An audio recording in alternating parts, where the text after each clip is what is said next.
Hello, and welcome to Rugby Through the Leagues podcast. We want to keep shining light on rugby that is not shown in the mainstream media. I'm Carl. Thanks for joining us on the next instalment of Rugby Through the Leagues. Don't forget to subscribe to the pod and keep in touch with us on our social media platforms. We have some more amazing guests lined up in the coming weeks, and we really don't want you to miss out on them. Firstly, a bit of an update around the podcast. Over the next few weeks, I'm out travelling around, so the intros and outros will be a bit shorter and straight into the interviews. We will still be releasing every week, so don't worry about that. All of the interviews have been pre-recorded ahead of time to make it easier for me while I'm travelling around, which means some of the topics are out of date and have had their resolutions found, hopefully, but we still get to see the raw responses from our guests before the outcomes have been resolved. So this week, we have Kiano Fourie on from Rugby India. I've been so excited to get this one out and released and get to talk about the game in India and where it's going. But first, a quick recap of the results this weekend and what a weekend of rugby it was.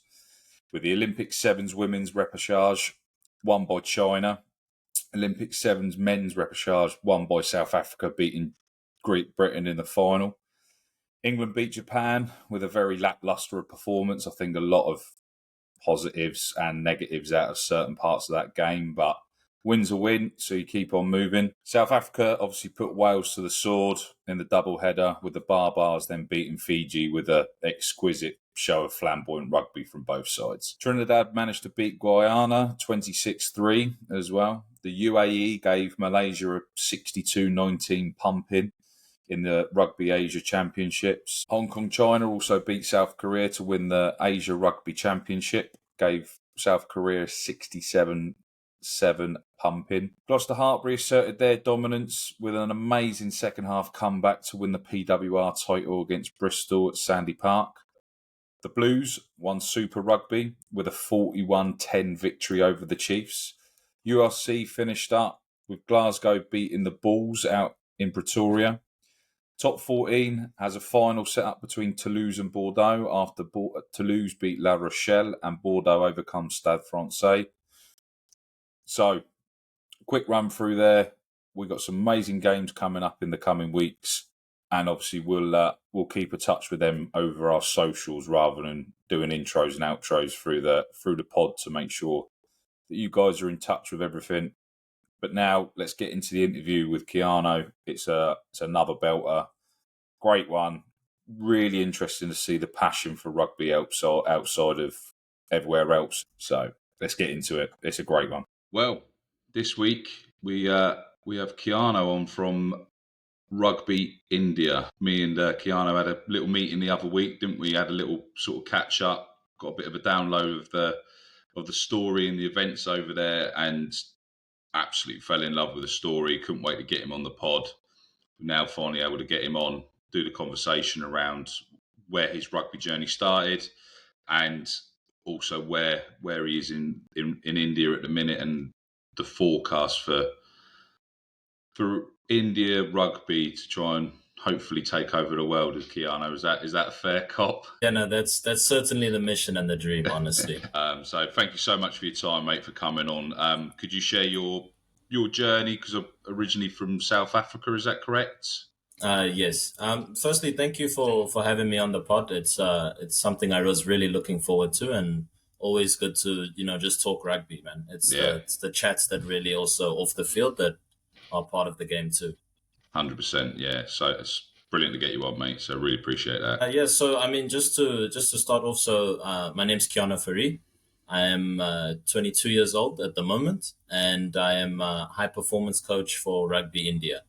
I work in and around the union, in the SNC, with the scouting and with the hands-on coaching itself. I've worked with various teams, the men's 15s particularly, the men's sevens, the junior sevens women, as well as some here and there work with the senior women's sevens team. Overall, just looking to make a difference any way that I can over here. But to take you into the story, is I grew up in South Africa and didn't know much of rugby up until about grade 7, just before high school. Some friends of mine had started playing for the high school, so I thought I'd join in. And then that's when I met this great figure in my life, Mr. Anton Venter, who he phenomenal man. And honestly, the way he teaches you about the game, you really fall in love with it, you know. And he said a lot of life's lessons you can learn from the game of rugby. And from then, I was pretty much sold. And then I knew exactly where I was going to end up going to high school. I knew I needed to be in that school and went through there, joined the teams and went through it all. And just the passion hadn't necessarily kicked in, but the desire and the want to be a part of the sport was there.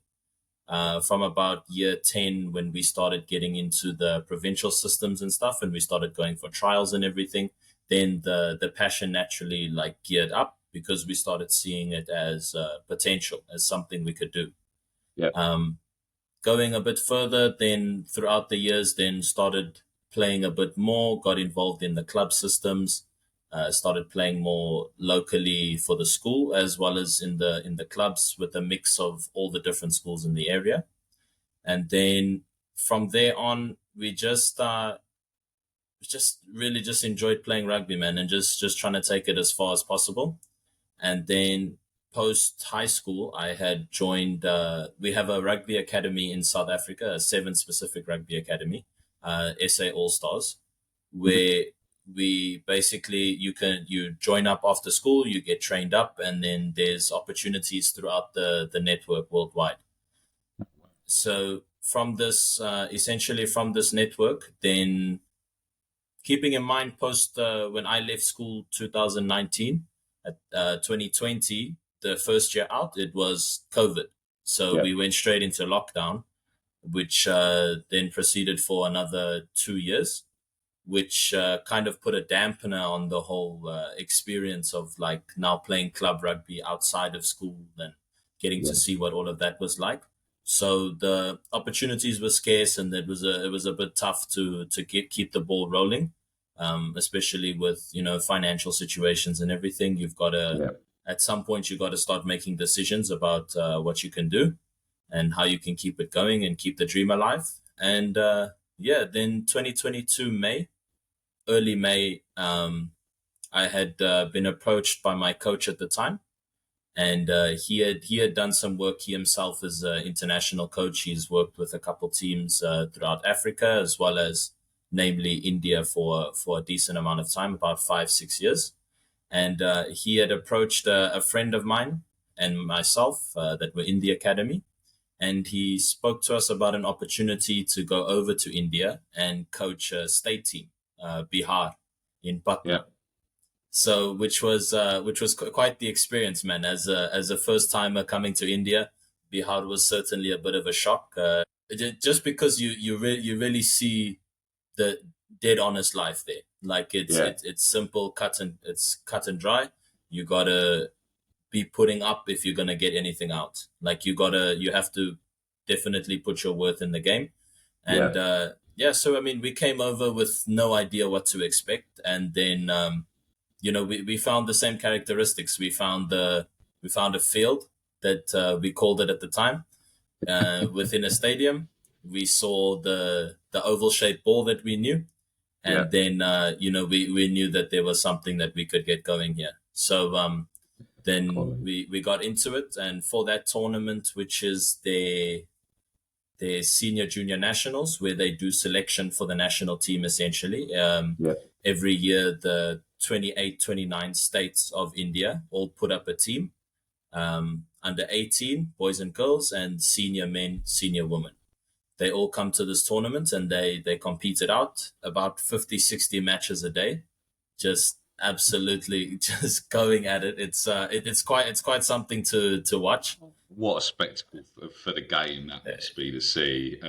Because we briefly touched on it before as well. Because they're hopefully going to tweak that slightly as well. Is that correct? Because it's, as you said, 50, 60 games a day is quite a lot to get round and try and get covered off, and everyone put their Yes. best foot forward. No, it is certainly a bit of a push at the moment. But I mean, every year we do look at changing up the more or less the formation and how we Yeah. schedule the matches and everything.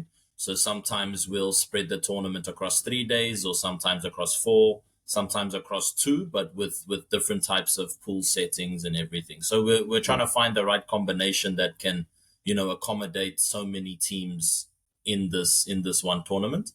But it's just it's a growing game over here, so we do have the time to like try things out and Yeah. find out what'll work for this specific environment.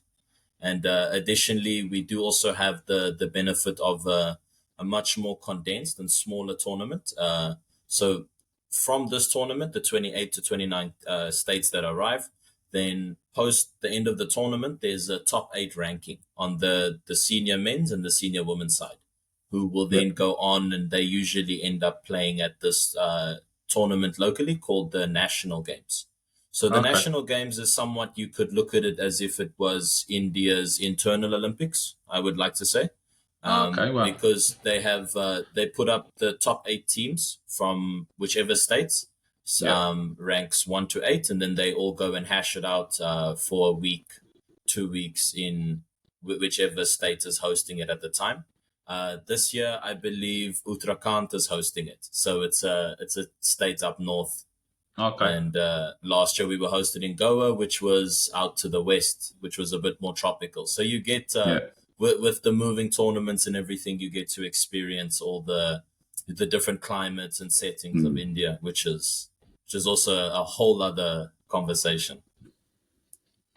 Yeah, I can imagine. At least, as you said, they'll also pretty much be able to adapt to any climate around the world then as well. So that's probably not a bad way of being able to move around and make benefit of what India's got to offer within internal systems as well. So because you obviously with the Sevens tour, they pretty much go here, there, and everywhere in the world as well. So they've got different sort of climates to adapt to. Is that pretty much already covered off within the basically within India? It's your own training center effectively. Yeah, I mean, within India itself, we have a bit of everything. We have parts that are cold and snowy. We have parts that are hilly and beautiful mountain Yeah, landscapes. We have the tropical, the coast side. We have your drier desert type setups, and it's completely all over the place over here. But yeah, truly, you can get a great experience of all.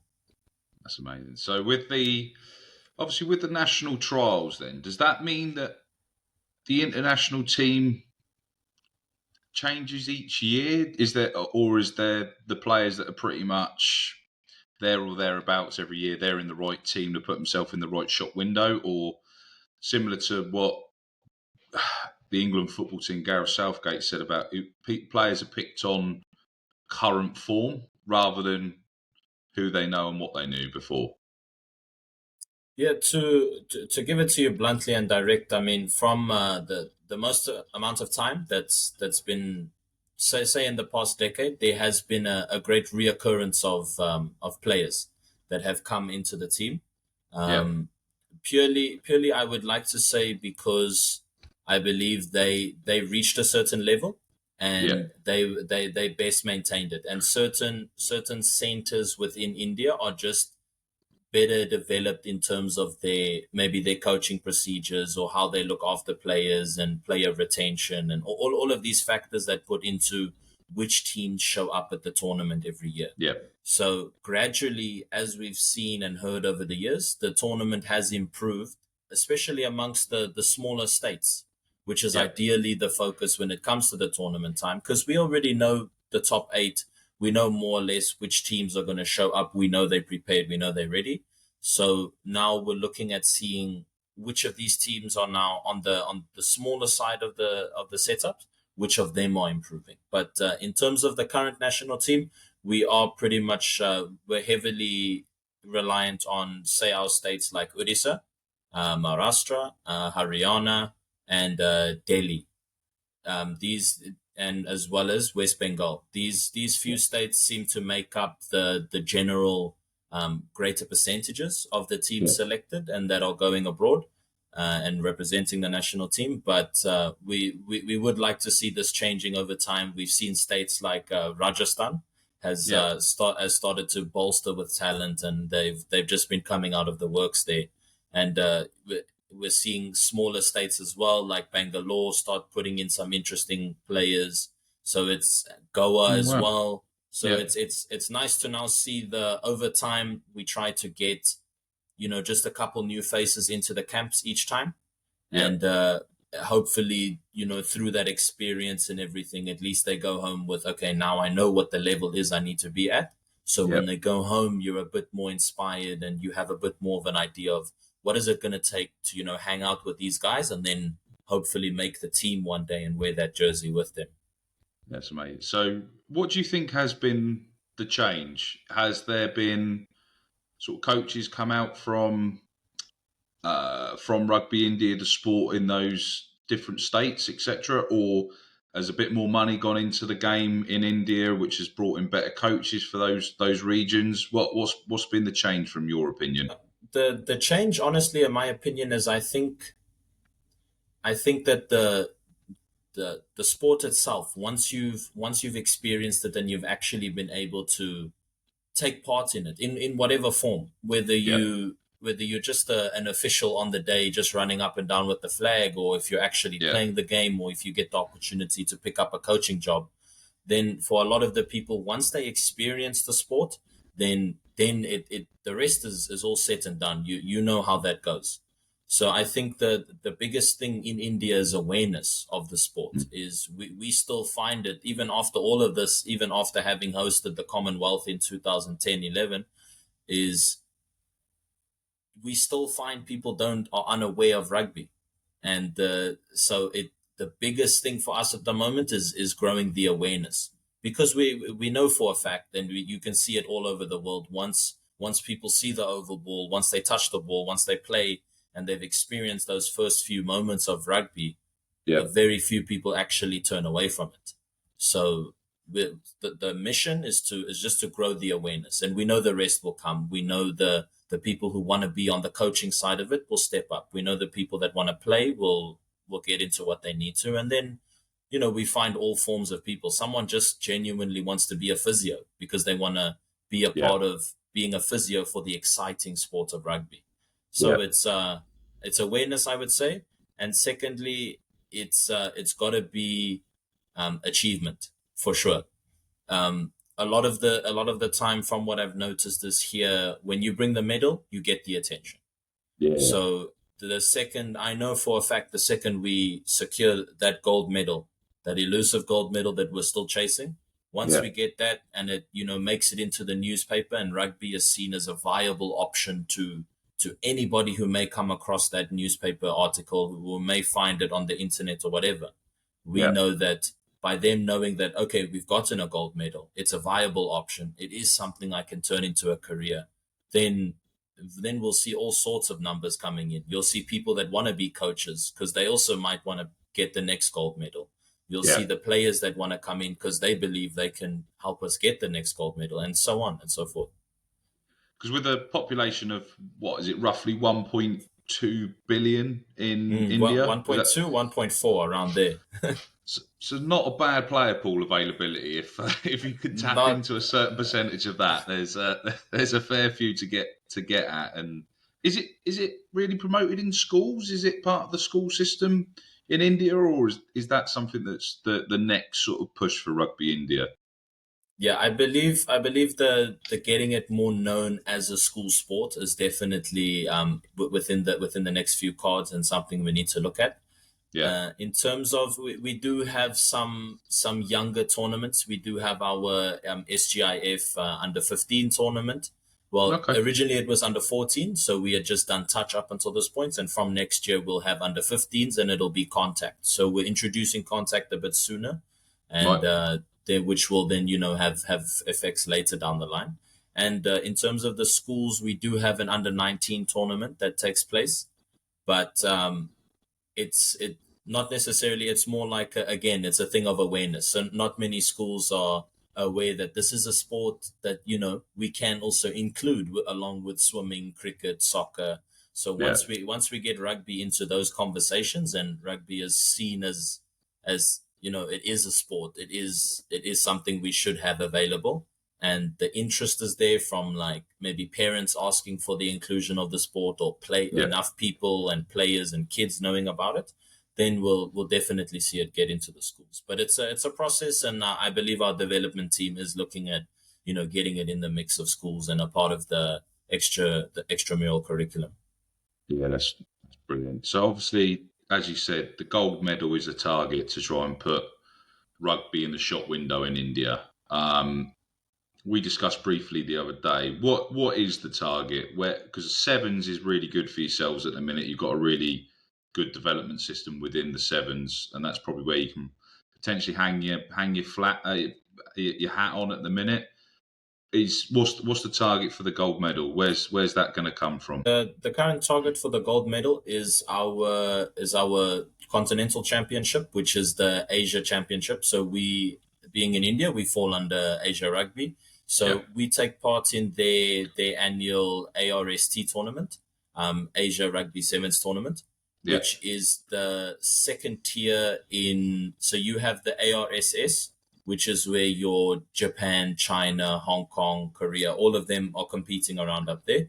So yeah. there's the top 8 teams over there. So ARST is the qualifying tournament to get to that. So you get a gold medal here, then you get Hmm. promoted to this tournament ARSS, which is a 3-leg tournament throughout the year. Where Oh wow. ARST, we have a once-off tournament. Yeah. This year being hosted in Kathmandu, Nepal. So Oh, okay. that is essentially where all eyes are focused, and all efforts are going towards the gold medal on either the women or the men's side. Yeah. And then hopefully we can, hop into the ring of ARSS and really get a look at the level up there. So obviously, when's that tournament? That tournament is looking to be about 4 to 6 October. Okay. Hopefully, we can see a gold medal come out from both. Let's target both the men's and the Yeah, women's at least. So that'd definitely, be definitely. That's the so. dream. Obviously after that, then what's the sort of the forecast? Because we spoke about you've got the tournament coming that was 2026 Yeah. was the next. So the if I'm gonna go in the next order that's coming up, I believe 2026 should be the next Asian Games, Yeah. which we're not too sure where that'll be hosted yet, but Asian Games.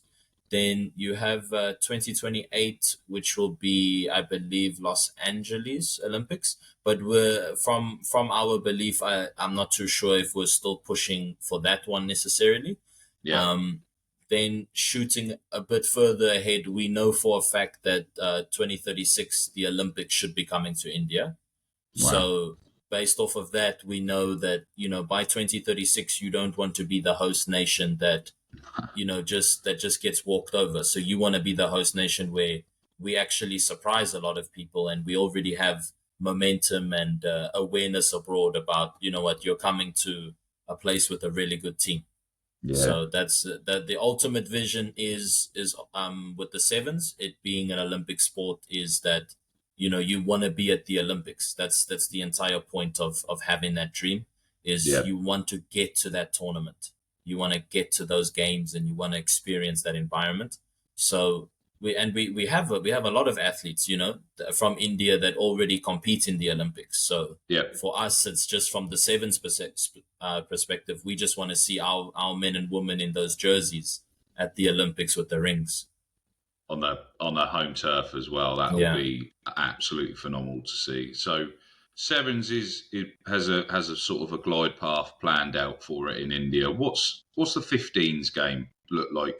Is that a little bit further behind? The 15s is certainly a bit further behind. Do have strangely, I had found out there's a club here in India, CCNFC, in West Bengal, Kolkata. So Hmm. they are, I believe, they were founded in 1872. So I Wow. think, I believe, if I'm not incorrect, they are the eldest rugby club outside of England. Yeah, So Christ. it was a club established a very long time ago, and they've played rugby for a very long time. You have a team in Mumbai, Bombay Gymkhana, who is about Yeah. 125 years old. So Wow. there is teams out here who have that 15s culture, but again, it seemed to have become more of a niche sport. Yeah. The focus shifted to the sevens, with the Commonwealth back way back when. Yeah. So the 15s sort of seemed to take a bit of a back seat. So to my knowledge, the current 15s is a step behind, and from the experience I've seen, it's definitely something that our head coach, Nas Buerta, is looking forward to, ramping up things again, as now we have joined the Division 1 tournament with the Hmm. likes of Sri Lanka, Kazakhstan, and Qatar. Um, so we're looking to stay in this competition, but we know that in this competition, it's going to take certain variables like setting up our own league, Yeah. and having this league played every year for at least 2 to 3 months, where we're getting these guys playing a lot more 15s, not just within the teams they can readily reach in their district, but at the Yeah. same time to play a variety of teams, and really get contests throughout a proper season. Instead of currently, we have about a 1 week tournament for the teams divided up in divisions 1, 2, and 3. And at these tournaments, the teams play about 4 matches in a week, which anybody for 15s knows that that is absolutely like horrendous on the body. Like, you will Yeah. be livid by the end of that.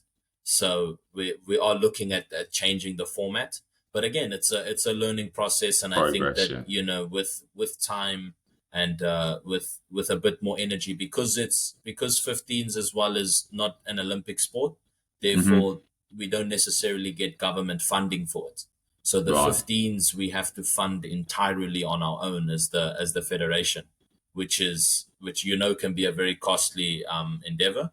Yeah. So it's definitely something we're looking at, gaining a few more sponsors for, and hopefully getting people to see that, what, our 15s is, look at where they're at with what we've been able to do on our own.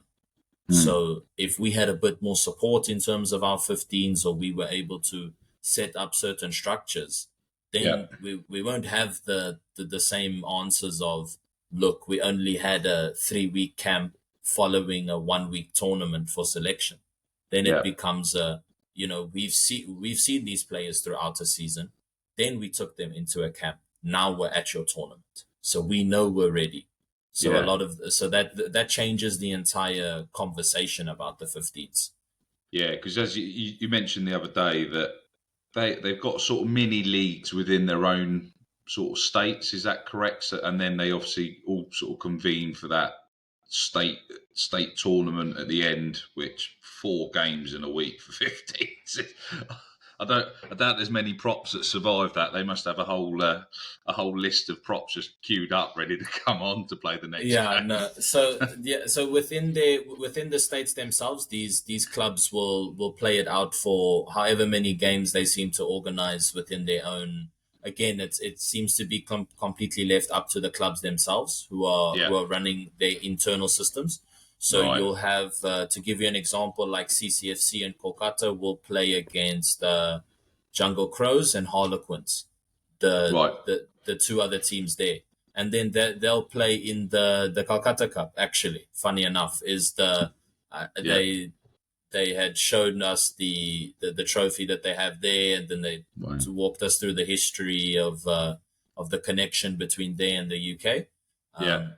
So that's more their local competition. Then they have the Centenary Cup as well, where they also play. But again, just those teams are playing in it. Then additionally, you'll have, say, in Maharashtra, in Bombay, they'll Mm. play, Gymkhana will play against the Maharashtra State Police, and Okay. they'll play against, it's a mix of teams, but again, it's club sides that are just getting some reps in against each other. Yeah. But then from there after they've hashed it out a bit, maybe 3, 4, 5 games, like actual games that are Yeah. supposed to be deciders of some sort of trophy or achievement, then at some point in the year we all get together at the Division 1, 2, or the 3, and then you see a bit more of a. Then you get to see teams from this side of India play against teams from that side. Then you really see the mix of the teams, you know. You also said some of the facilities and the pitches are probably not very set up at the minute as well.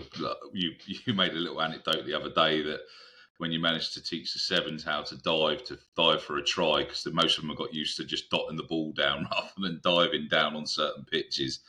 Do you think that's something that's obviously got to be developed as well before the game can grow properly? Yeah, I mean, with the sports of rugby, one of those signals that tell you like this is where rugby played is when you Yeah, see the uprights. You know, yeah, yeah, if you're on your way somewhere and you see this formation and you're wondering what is this thing, and then you go a bit closer and then you see yeah, someone running around on like a marked field with an oval ball, yeah, then the mind starts going and you're like, oh, okay, maybe let me find out what this is.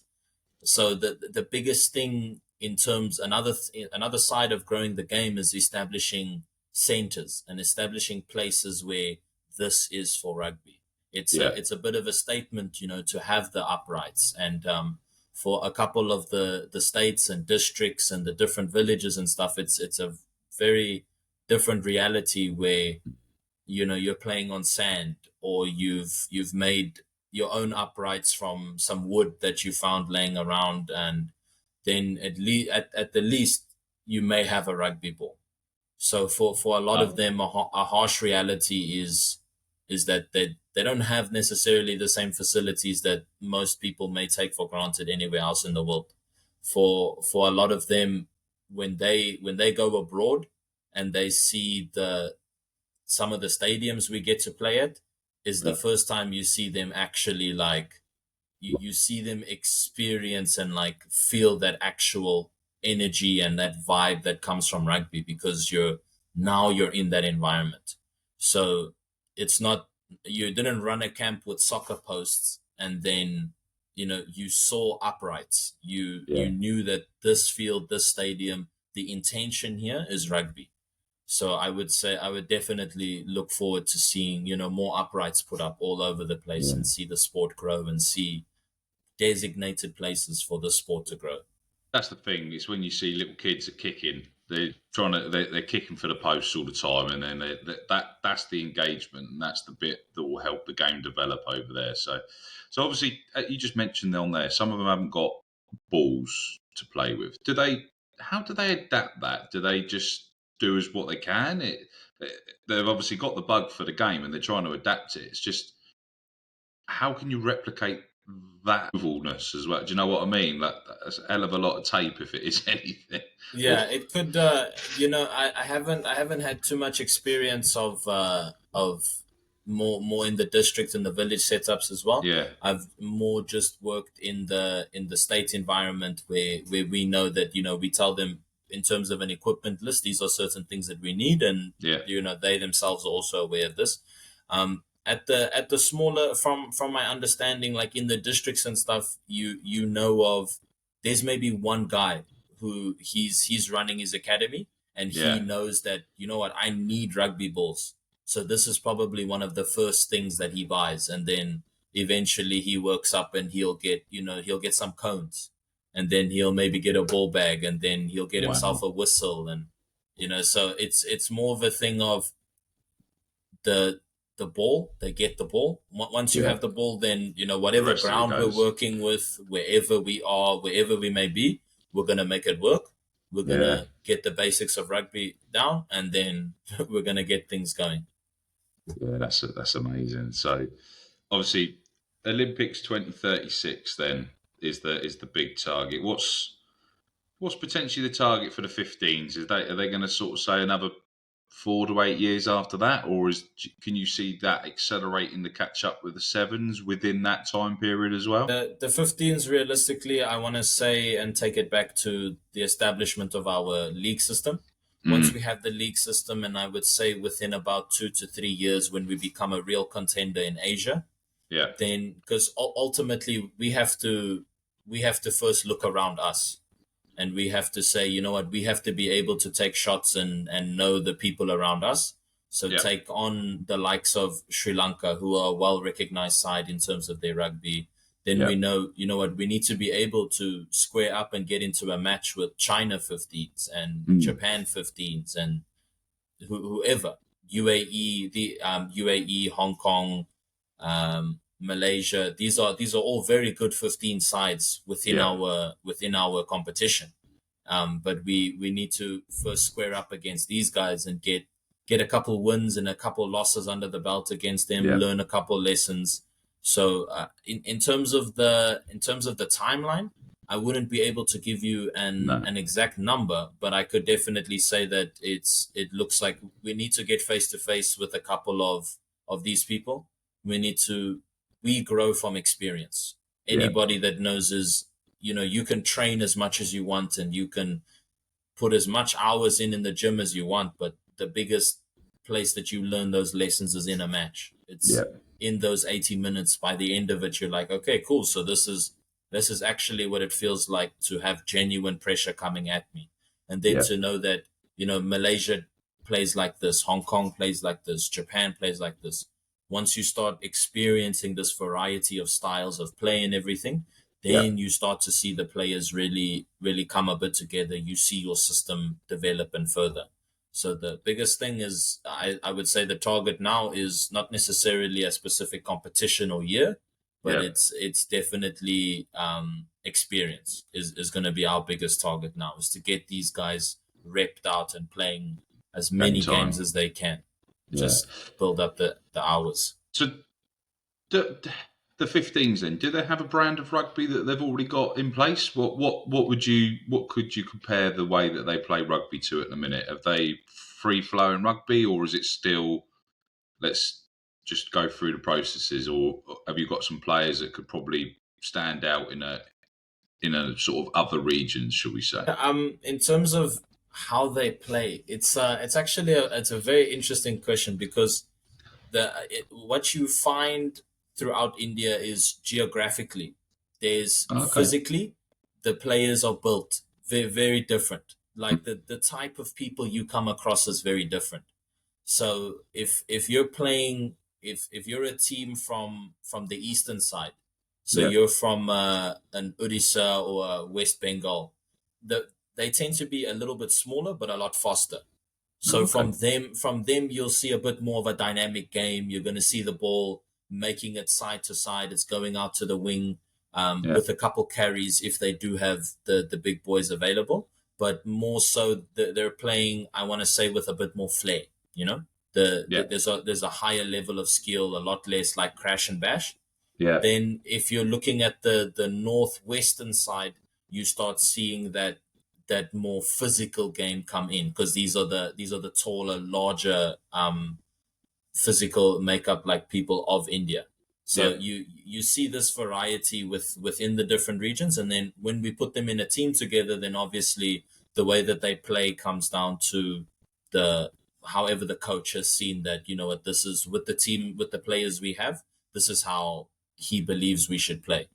Mm. Um, but yeah, it's definitely, and individually there is a couple players, man, seriously, there's a couple players who you would love to see them get an opportunity abroad.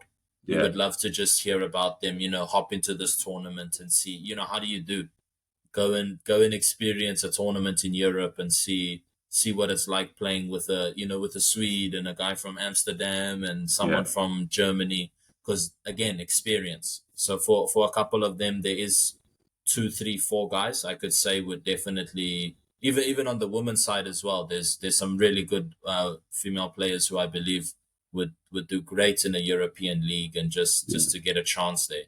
But But there's yeah. no pathway for them to make that accessible. Is there many scouts that sort of wandering around? You sort of the coaches are all in a WhatsApp group sending stuff to European coaches, say come take a look at this player, or is it It's not there yet? No, I do. In terms of that sort of setup, we're not necessarily there yet, but it would always be something that we look forward to because with that opportunity, it could also bring a betterment of living standards and like Mm. the way a lot of people in terms of the rugby, we're not necessarily in a position to directly help them out Yeah, as per se in terms of our in terms of compensation, yeah, but with time we're hoping to get there, and we definitely know that it is a dream, and it is the mission is to be able to turn the sport into a career. yeah. There's indirect benefits where, say, you get a certificate or something, then you are able to get job placement Oh, okay. from the certificate. So there is government recognition and state recognition in terms of certain achievements, like Yeah, representing the national team or getting a medal at this tournament. So there is some sort of return. yeah, But in terms of bringing that career feeling to the sport, where they know, like, this is actually my job. It's not something I'm doing to get a job, yeah, then that's definitely where, for the time being, we would obviously have to look at sending players abroad and getting them opportunities outside, and just growing the game outside while bringing them back in, and then having all that experience and those opportunities just flood back into India as well. as you said, that'll also be similar to a sort of a gold medal ticket, wouldn't it? If you've got a player that's gone and played in, say, England or France and stuff like that, Mm. that'll be a big way of probably getting the sort of the general public on side and understanding that this game is a viable option. And but at the minute, rugby is very much an amateur sport in India at the minute. There's no sort of professional level apart from certain state benefits. Is that's where it is at the minute? Yeah. Yeah, I would say we somewhere between amateur and semi-pro. Right. The Okay. the transition is well on its way, and there is some sort of pay that we are able to do internally for players Hmm. within camp. Right. So there is a day rate, and per cut you make it past, and for like touring, when you make the touring team, when you're Yeah. playing everything. So there is some sort of give back, but it's not necessarily where we would want it to be. So Yeah.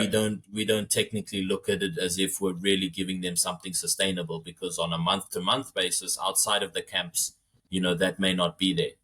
But hopefully we'll get there. But in terms of the turnaround, once they if we do, that's why we're so motivated to get the results, is because we know the impact that can have on taking care of them in that time when they're not with us.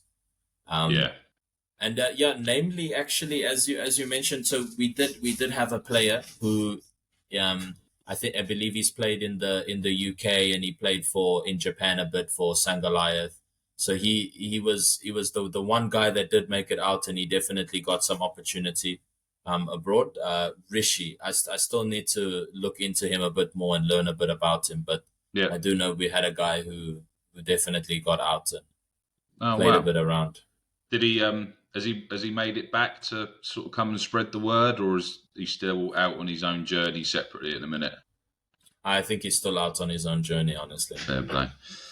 No, well, obviously, if that happens a few more times as well, and then the players are able to bring that back at the national stage, that will help spread the word as well within the game. So the current club structure then obviously is they play within their states, then they come back for a sort of a national trials, etc., etc. What is the ideal vision for India? Because obviously 28 states is or 27 is it 27 or 28?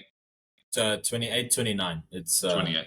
So it's quite a large coverage. Is there mm. going to be sort of an east and a west, and then like an ultimate final? Or I know it's all still being planned, but how would you say geographically it would need to be split up, or would it be split into quarters and then they have a final sort of for tournament the period? 15s. Yeah, for the club game to try and bring the states together, as you Mm. said, with the league, because like it's we've got the issue in Spain at the minute, the Division de Honor A and the Division de Honor B.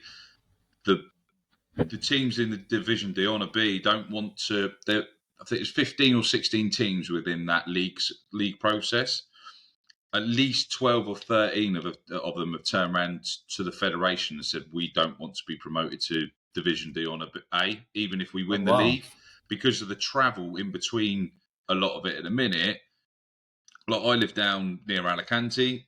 To get to Madrid is 5 hours, 4 or 5 hours. So to go up to Bilbao, you're looking at a 9-hour journey on a coach. So a lot of these players, like, because the Division D on a B literally covers the whole of Spain, and there's sort of, they're broken up into regions and stuff. But even the region could be like, you've even potentially got to go to Mallorca, which is a flight.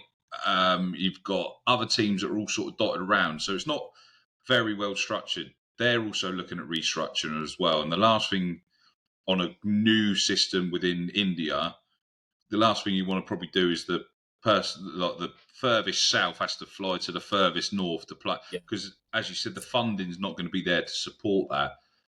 How would you foresee would be the best way to divide that up?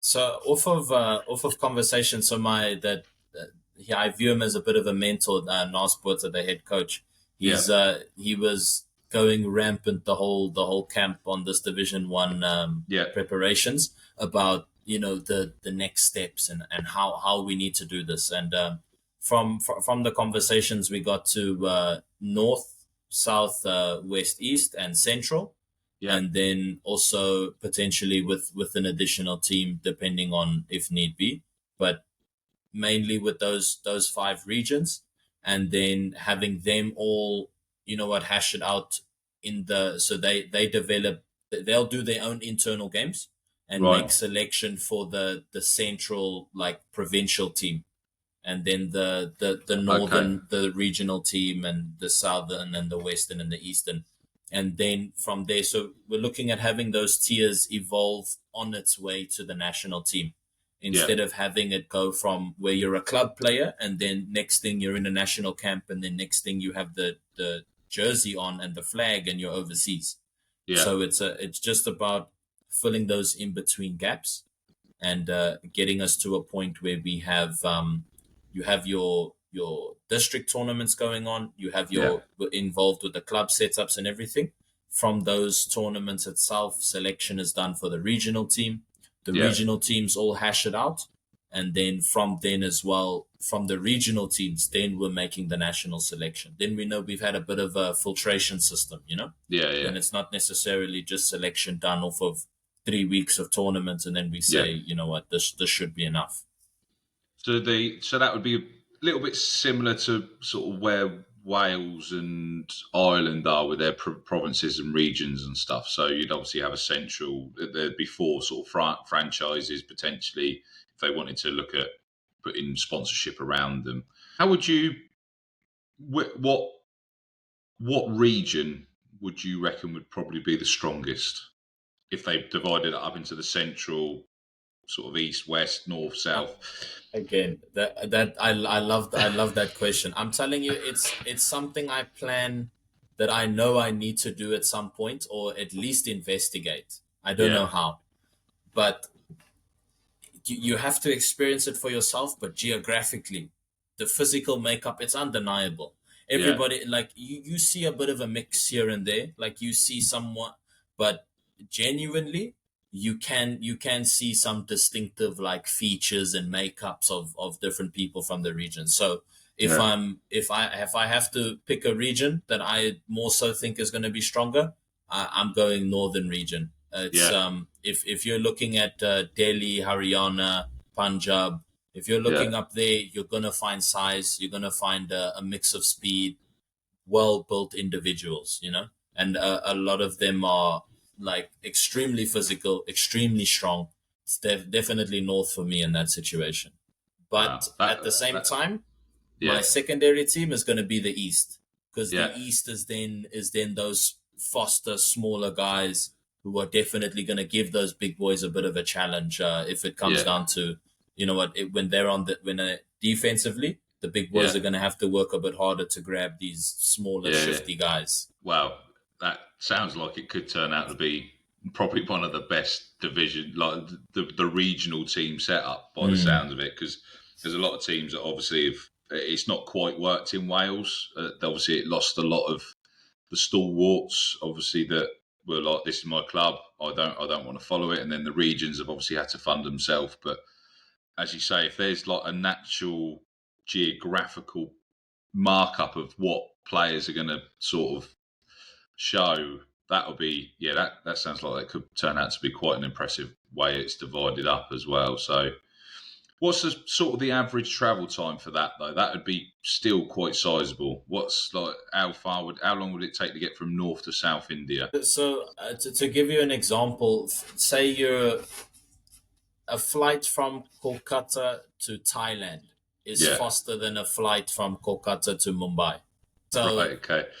so basically it's a lot bigger than people Yeah. would Yeah. perceive. I think a lot of world maps have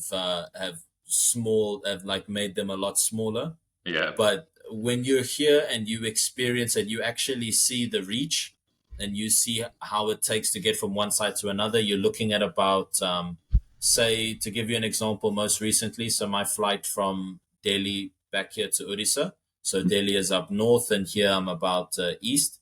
It was 3 hours, 3:30, almost 4 hours with a bit of a delay. So 3:30 is what you're looking at more or less as your, I would say that would probably come down to the average travel time between the regions. Most of those regions probably wouldn't have funding for flight costs. Would that also be potentially a concern and an issue, or would they be have that allocated? Do you think?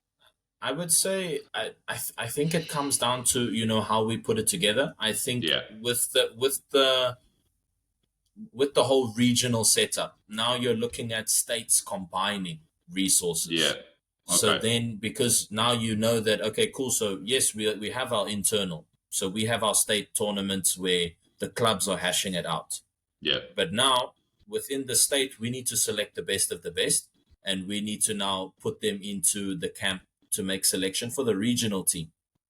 So then you're going to see what I think we would have a look at is, by combining certain states together, you're going to Hmm. see them have a bit more of, because some of them might have certain business connections, or they might have better funding, or they might be able to source money a bit better. But one state might be able to offer another something a bit better, as in terms of they can host the camps or they can Oh, look okay. after players' accommodation. So I think for the ultimate success of the overall thing, it's definitely going to take for the region, it's going to take state buy-in.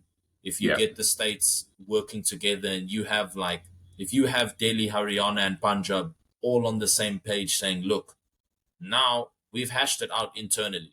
Now the Yeah. three of us need to combine. We're going to put up a regional team. Yeah. And now then you start changing the The competition changes, mindset. because now Yeah. we were against each other. Now we're with each other. So now we got to, the next level is now we add all of our resources together, and now we need to go in this direction. Yeah. That'd be really impressive if it all ties together. Is the general feeling at the minute that will happen? That there's not been much pushback from those sort of states, or is that still in the conversation stage? That's very much still in the conversation stage, but luckily those conversations were very positively received. Hmm. Following the Division One tournament, the the head coach and myself, we did have discussions with the federation, just talking about just reflection of the tournament and saying Yeah. how, what, if we can change a certain few things, or we can do this, we can really have a crack at some of these teams. Yeah. We can become one of those household names in Asia for our 15s. In the sevens, you always know we're going to show up and we're going to be quite a team to watch. But Yeah. to have that same respect is ideally for any federation. The 15s is your standout piece. Whether you get government funding or not, the 15s is what ultimately gets you respect. It's the Yeah. union. Everybody knows union is your Bread and flagship. It butter. should be. Yes. So That's it. Yeah. So obviously, India have got the IPL in cricket and stuff like that. Could you see that being the eventual target within rugby as well, to bring a bit of exposure and a bit of franchise and a bit more money within regions? Because as you said, like Rajasthan Royals and stuff, they've got big money, able to bring in big players. Obviously it's not going to happen overnight, but could you see that potentially being the end play for rugby within India as well? I think that could definitely be an exciting prospect. Yeah. I think there's great potential for something like that, and I do believe that that's honestly, that's something that could become a career for some people. For a couple players, it could definitely bring in exposure, and Yeah. it's definitely something that gets people talking. I mean, if you look at the IPL, whether you're in Australia, whether you're in if you're an American cricket fan, if you're from the UK, you know about the IPL, and you know it is in India. So I believe if done correctly, the exact same outcome could definitely befall rugby. Yeah, because even like bringing in certain players at maybe even towards the twilight of their career, pay them a decent wage similar to the IPL and stuff, and give that exposure, and also retain a certain amount of an Indian squad as well to make sure that the development works as well. I think that could be a really impressive spectacle. Obviously, it's probably not going to happen overnight, but that could be. Obviously, India have made it work pretty well with the IPL, so let's hope they can do it with rugby at some point, or even a sevens option. I think that could even work as well. I think there's many ways to look outside the box, and India have done pretty well leading that with cricket, with the IPL. So there's no sort of whispers of that sort of stuff happening? You've not heard any of that in the corridors of rugby at the minute? No, our eyes have just been more on our internal stuff. Yeah. That would probably end up being more of a private venture. Yeah. So in terms of us, we're just looking at our local setup. We just know Nepal, Kathmandu, 4 to 6 October. We need to show up correct. So that's awesome. more the focus. Kiano, absolute pleasure having you on, mate. It's been an absolute great time talking to you about where India rugby could be, and where obviously we'll keep in touch with the pod, get you on. As I said, love to be able to get out there and try and come and see it firsthand and show everyone what you've got there as well. So obviously I'll be keeping in touch with you, but thank you so much for your time. Really, really appreciate everything you've done for jumping on and spreading the word, mate. It's been a pleasure. Certainly. Again, thank you so much for having me. I find myself talking a lot about India. I think you might have to. I just warn you, if you do come here, just know that the rugby is just as infectious over here as it is anywhere else in the world. So just don't pack lightly. Come for a bit of a time and see if you can really take it in. Yeah, the missus has already sold. The kids have already. They're up for it. So you might be able to see us for a few weeks at a time. So that could be quite a decent trip for everyone to see as well on the pods. Cheers for your time, mate. Really appreciate it. Cheers, man. Thank you so much. Cheers. Well, that brings this pod to an end. If you made it this far, I just want to take a moment to thank you for listening right through and express my gratitude for following yet another episode of Rugby Through the Leagues. So, in today's episode, we found out about how Kiano has managed to work across the spectrum of rugby in India, and where the country has huge ambitions and quite a long history in the game. But obviously, it's really exciting to see where that goes, and we really hope to get out there and see it firsthand in the future. Next week, we've finally managed to get a current pro on, with Joe Batley from the Bristol Bears joining us. We discuss his career, how he managed to get into the game and his progression path, alongside his cancer diagnosis and coming back to now being one of the best second row options we have in the Prem. Once again, a huge thank you to you all. Thank you and goodbye.